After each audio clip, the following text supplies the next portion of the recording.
Hello বন্ধুরা, আমি আবার এসে গেছি নতুন ড্রেস নিয়ে। এটা এখন বাইরে পড়ছে অ্যারাউন্ড -6, আর আমি একটু বেরোবো। আজকে একটু মন্দিরে যাব। তা দেখতেই পাচ্ছ আমি হাই নেক একটা সোয়েটার নিয়ে নিয়েছি, আর একটা স্ল্যাক্স নিয়ে নিয়েছি, লেগিংসও বলতে পারো, পরে নিয়েছি। আর এটা খুব গরম, আর বাইরে স্নোফল হবে কিছুক্ষণ পর। তো আমি রেডি হয়ে গেছি। আমি এবার এর ওপর একটা কোট পরে নেব, যাতে কি এই লুকটা পুরো কমপ্লিট হয়ে যায় আমার পুরো ড্রেসিং। তারপরে আমি মেকআপে চলে যাব একটু পরে। তো কোটটা দেখে নাও, কোটটা লং কোট, ব্রাউন কালারের।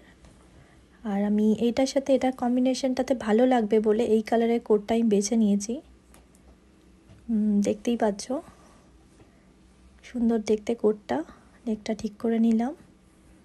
এবারে আমি মেকআপে সরাসরি চলে যাব, যাতে কি আমার পুরোপুরি কমপ্লিট হয়ে যায়, তারপর আমি বেরোতে পারবো। এই যে আমার মেকআপটা কমপ্লিট করে নিয়ে আসলাম। কেমন লাগলে জানিও। আর মেকআপ টিউটোরিয়াল যদি লাগে তাহলে আমি আবার একটা ভিডিও করব মেকআপ টিউটোরিয়ালকে আলাদা করে। Thank you for watching.